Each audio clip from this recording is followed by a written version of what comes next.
Hey everyone, Calypso here, and welcome back, my fellow Legionnaires. I think that's what I'll end up calling you guys at this point. As long as a single one of us stands, we are Legion. So, the Soul Reaver 1 and 2 remasters dropped yesterday. You can check out my review right here, as well as my Legacy of Kain playlist.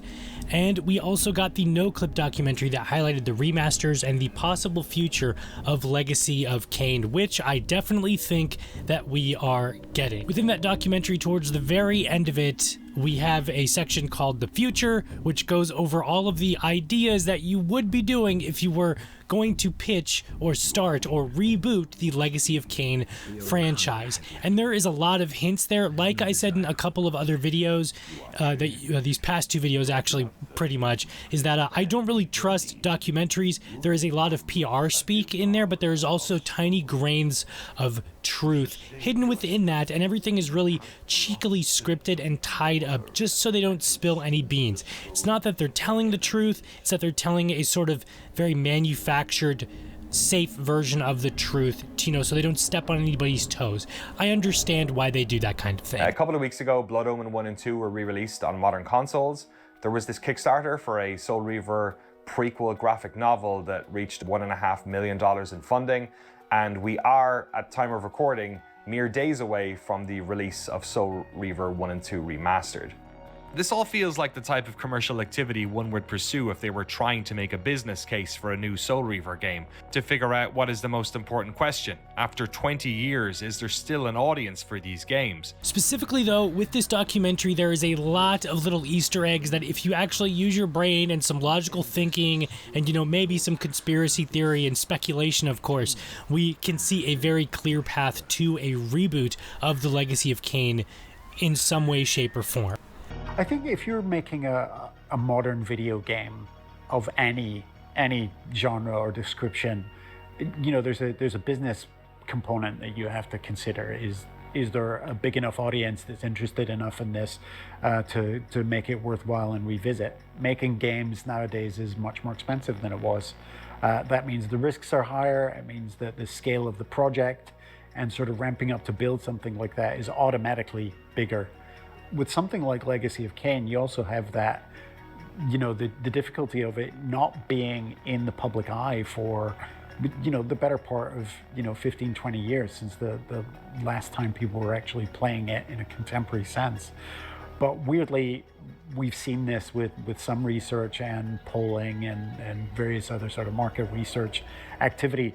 The demand is still there for a Kain game, and it has a really positive resonance for a quite surprisingly large bunch of fans.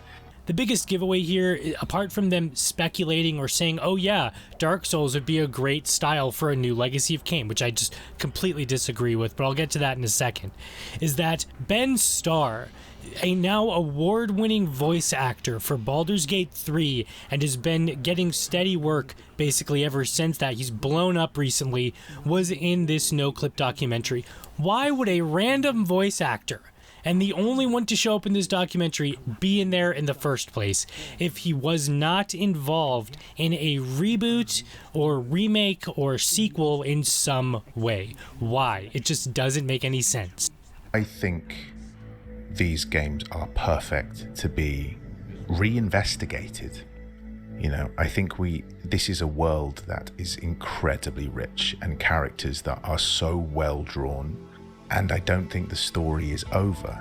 Whenever you write a story, it's like you've got the world exists, Nosgoth is there for the taking. But you also have these two characters, Kain and Raziel. They have this cosmic relationship that can be explored at any point, and they've given themselves the greatest thing, which is timelines and time. You've got a playground there. You've got so many gaps of like suggested story that haven't been explored. Such a rich world. You literally have thousands of years of history. It's perfect. Someone do something with this franchise. The fact that you're making this documentary now, the fact that there are going to be so many people speaking so highly of it, shows that there is a voracious desire for this franchise to exist again. Now, you could argue, oh, well, they were interviewing him because as a voice actor, he's come out on multiple occasions and said he's a huge Legacy of Kain fan. Yeah, that might be it. True, it's cool that he's a fan, but at the exact same time, it doesn't make any fucking sense why you would interview this voice actor for a remaster of these two games that came out 20 years ago, 25 years ago. So I totally think that Ben Starr is going to be in this new Legacy of Kain game, which, again, I'm suspecting is probably happening. Maybe we'll get more announcements of it next year, I'm guessing, and it'll come out in the next couple of years, but we're totally getting it. He's totally going to be in it in some way. A lot of people say that it would be great if he were Raziel in a reboot. I highly disagree with all of these opinions. I don't want him to be Kain. I don't want him to be Raziel. Michael Bell and Simon Templeman are still alive. You can very easily call them up on the phone, and I'm sure that scheduling conflicts wouldn't come in between them and making a new Legacy of Kain game. Secondly, a very strong hint towards us getting a reboot, remake, something down the line is that, first off, there was the comic book. We're getting a prequel comic called, quite literally, Legacy of Kain, The Dead Shall Rise. Now, this was announced months before the remaster, so that could have been a little hint towards the remasters, but if you have a comic that says, The Dead Shall Rise, you now have remasters of these two classic games out, and you have all this concept art here. I'll get into this right now. Within the bonus materials of Soul Reaver 1 and 2, we have a boatload of concept art. Now, most of it is labeled, and a lot of it we have seen before. It's stuff that's been on the wiki for years and years, stuff that's been on Nosgoth.net, on Ancient's Den, Lost Worlds. We've seen a lot of this concept art as well. It's just been brought up and scanned in, and it's high def now, and it looks really great. However, there is also a lot of concept art that we have never seen before, and it is way too high definition and like good looking, and you can tell what tools they used for a game that was made in the late 90s and the early 2000s. The art style for all of this is also incredibly different than what Daniel Kabuko's style is, or what the other concept artist's art was. I'll put his name up on the screen. And we have all of these young Kains. Now, I've said in a video here about books to recommend, there is a lot of Elric of Melniboné within the Legacy of Kain, specifically Blood Omen, and these concepts art for Kain look straight out of the new comic books for Elric that have been being released. And I guarantee you that this is a hint at what they are doing. We have all these concepts art of young Kain. We have concepts of Vorador's mansion in a really new style. We have concept of the pillars looking great. The underworld entrances, everything Raziel. We have these really weird looking Reavers, the physical Reaver and the Soul Reaver, Blood Reaver, I suppose if you want to call it that. Blood Reaver and the Wraithblade Reaver looking just absolutely wild. We have enemies here looking absolutely insane that are the basic skeleton enemies from Blood Omen 1, just super gnarled up and like modern. We also have Ariel looking great. We have a new version of Mortanius. Mobius looks bonkers. We have this killer version of Malkaya. We have this killer version of Malik right here looking badass. The wolves that you fight in Blood Omen. And before anyone says, oh, well, these could possibly be from the 2016 canceled Project Omen, whatever it was going to be called, that Dennis Dyack, who's now making Dead House Sonata, the creator of Legacy of Kain, was working on back in 2016. I messaged him already, and he said point blank, no, these are not from Omen. So there goes that theory. Someone on Reddit did manage to find the artist for these, and it is on his resume that he was working on like an incubator in 2022 and 2023 at Crystal Dynamics. So that could be what these are from, but at the exact same time, why would you include cut concept art from another canceled project for these remasters? Putting in stuff that we've never seen before is really cool, but putting in stuff from a cut concept of a dead game doesn't sit right with me. I can't imagine they would, other than to sort of generate speculation like this and generate even more hype around a possible reboot or reboot or remake. Within the No-Clip documentary, we also get a bunch of the heads of Crystal Dynamics and, you know, the PR people, the business people talking about what they would want in a remake, reboot, something. A lot of them said, oh yeah, there's a lot of Dark Souls and Elden Ring, and the whole, the Souls FromSoft stuff would evolve really well with Legacy of Kain, and there's a lot of those elements. Look, I know what people would want. You know, they'd want to see, you know, Kain. They'd want to see Gothic horror. I'd want to see the map and blood, lots of blood. I've went back recently and played Soul Reaver 1 some for things that we've been looking at, and it feels like obviously there are aspects that feel old, but a lot of it held up pretty well, and you could see how it'd be pretty easy to convert it to a more modern game. It feels like there's a lot of games that are sort of similar. There's a lot of, especially the From Software games or like Elden Ring or things like that, feel like it could be, a modern extension of Soul Reaver in a way. So I think it would fit in really well. I think it's something that absolutely you could do, and I would certainly love to see that happen. I completely disagree with this. Dark Souls games aren't my jam personally. I understand why people like them, and I love the worlds. I think the world of Elden Ring looks really cool. I think all the bosses look really cool and everything, but I don't think that style of gameplay fits with Legacy of Kain whatsoever. The reason I say this is because all the gameplay that I've seen from Elden Ring and everything else, I'll put some clips from other people on YouTube here, is that it's really clunky. It's clunky and it looks slow and it's a lot of dodging and everything. You feel very underpowered from just these gameplay clips alone, unless you're Let Me Solo Her or something. Not to say that you can't become powerful within these games, and for a young Kain, I can sort of see them using like an underpowered version, but then that would contradict every single thing about Kain's character. Within the very first Blood Omen, right off the bat, you sort of feel powerful. You're a vampire. You're stronger than 10 men plus. You can shapeshift into these monsters. You have magic spells, drinking blood, etc., etc. Vampires are powerful creatures within the Legacy of Kain universe, as well as just in general mythology. So making a Dark Souls style game where you're dodging constantly, weak as hell, and you die in like 5 hits from these incredibly difficult enemies doesn't make any sense for the style and the way that the vampires operate within this universe. I definitely think you need to be fast and moving, and I've talked about a lot of this before in a brainstorming Legacy of Kain video that you guys can find right here. But the long and short of it is that I'm personally just not a fan. I think the worlds are cool, but the gameplay doesn't suit my tastes at all. I also think the storytelling of the Elden Ring universe, or just Dark Souls in general with environmental storytelling, is neat, but the whole point about Legacy of Kain, and the reason people love it so much, is because of the narrative, because you have these Shakespearean vampires and this incredibly written dialogue and like these overarching plots and like the incredible complexities of fucking time travel. As much as I hate time travel, I love the Legacy of Kain universe. So I definitely don't think that sort of FromSoft environmental storytelling, read a note here, kind of immersive sim stuff works within the Legacy of Kain. Can you have environmental storytelling? Absolutely.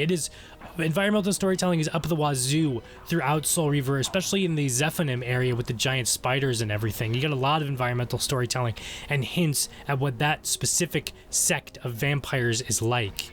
So that would be great for a game, but the actual overall story being environmental storytelling and just that alone, not my jam.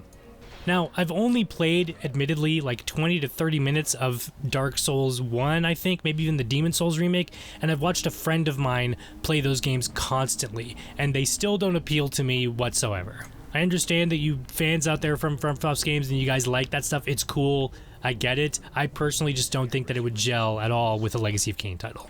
I've already talked about what I would like to see, but I would honestly love for them to sort of bring the modern day God of War style as a Legacy of Kain title, because you feel powerful with those abilities, in my opinion. The only other thing I would really love to see is if they actually sort of brought back the Devil May Cry combat. Don't do the Devil May Cry camera. Don't do the cinematic pull away Resident Evil style Devil May Cry camera from the old days. Do the typical third person camera, but just have Devil May Cry style combat.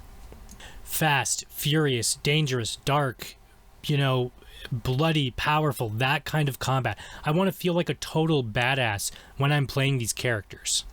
Now, if this is a reboot completely and they're going back to young Kain, I can sort of understand them making him a little weaker. They did it in Blood Omen 2 after all. In Blood Omen 2, you start off weak and you get powerful progressively throughout that video game, which works for the story that they were trying to tell there.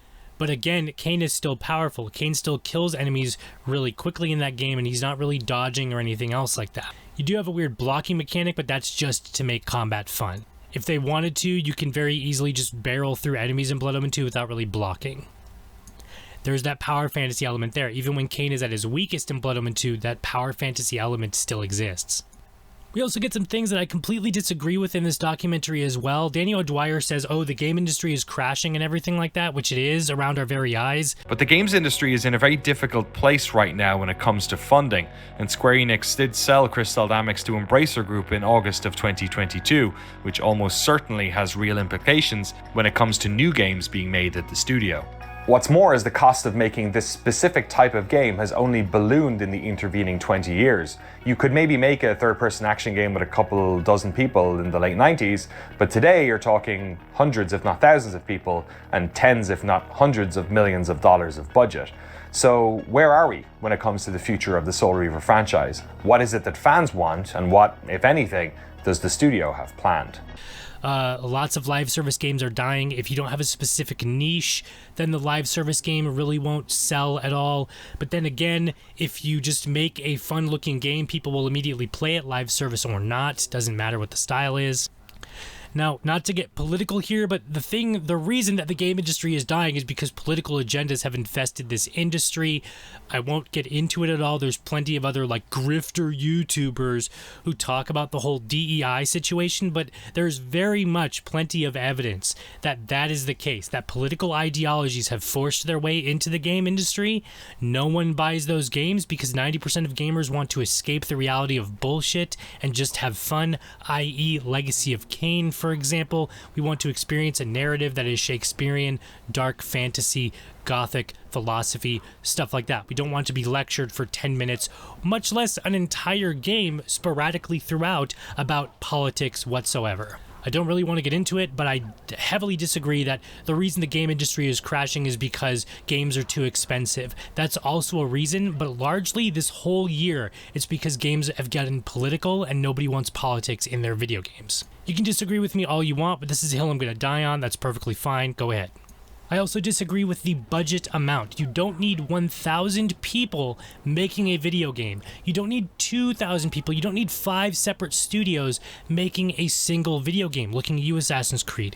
You don't need that. You don't need billions of dollars to make video games. Danny O'Dwyer clearly says, oh, it might have worked back in the day to have 20, 30, 60 people tops to make a video game that was, maybe a couple $1,000s of budget, but now budgets have skyrocketed into the millions and billions. That's the game industry's fault. Look at indie games, folks. These games are made by 1, 2, maybe 10 people tops on a shoestring of a budget, on almost a no-string budget whatsoever, and they're making millions of dollars. The Stardew Valley dude, who is a solo developer, is a fucking millionaire now, and he did that shit on his own out of no money. If indie games are a prime example of that, games that can be successful and have very little budget, the AAA industry does not need billions of dollars. It is a lame fucking excuse. It is not needed whatsoever, and you just simply don't need it. I can make a freaking video game right now, which I am, that I have no budget, which I don't. And I bet you if I put it on Steam, it might not make bank if I don't market it, of course. That's the only issue, is marketing. But people would still play it, and I would probably make some kind of money. There are thousands of prime examples of smaller indie studios or smaller AA or even, indie games and everything like that. Hell, even a couple AAA studios weren't made with thousands of people or billions of dollars, and they sold and did just fine, and now they're all rich. I definitely think the game industry needs to take a long, hard look at itself, cut out all the political bullshit, and find a way to make these games cheaper. Like I said, you don't need tens of hundreds of thousands of people tops. Anything over a team of like 160, 200 people, anything more than that becomes too many cooks in the kitchen, and then you're losing the vision. You have to balance all these things, and it just doesn't work, and you end up throwing more things at the wall than you do actually making something, which is why games take a fuck ton more time to make, is because you have too many people butting heads. If you cut back the people, you'll cut down the time to make a game. I guarantee it. Apart from all that, also in this documentary, besides Ben Starr, Daniel O'Dwyer stuff that I disagree with, the Dark Souls things, we also just get a bunch of other little hints from other people of what they would like to see.